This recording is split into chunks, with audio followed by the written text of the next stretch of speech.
Guys, nakita nyo po na nakadaan naman po tayo sa gilid ng ginagawa nilang construction site. Ito po sa Boys Dormitory na proyekto po ng MDH-TE Farm para sa institution po ng UP Agricultural School. So, yung nakatirik po dyan, yan po yung location para sa Boys Dormitory. And then, may madaanan pa po maya ako sa unahan. And maraming mga equipment, mga heavy equipment, mga mixer, and panggamit po nila sa paggawa ng construction site. Yan po. Dito ako sa second road o second gate po ng UAS, and papunta po tayo sa UAS Dormitory. Ayun. So yan na po yung madaanan natin mixer. And then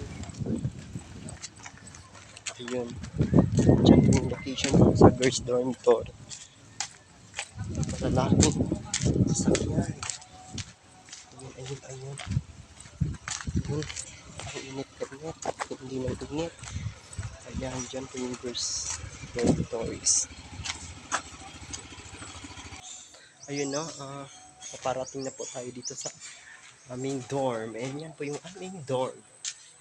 Dating dormitory po ng agriculture ng mga girls. So, kasalukuyan natin. Tirahan po ngayon ng boys dormitory sa ongoing po yung pagpagawa ng second story dormitory ito po sa UP Agricultural School. So, nasa loob din po yung dorm na paggawa po nila. So, halos magkapit bahay lang po din kami. Yung mga gumagawa, mga constructor. Ayun. So, may kunin po kami dito, mini store. May-ari po yung kadormit po namin, si JR Porras. Ayun o. Fourth year student. Ayun.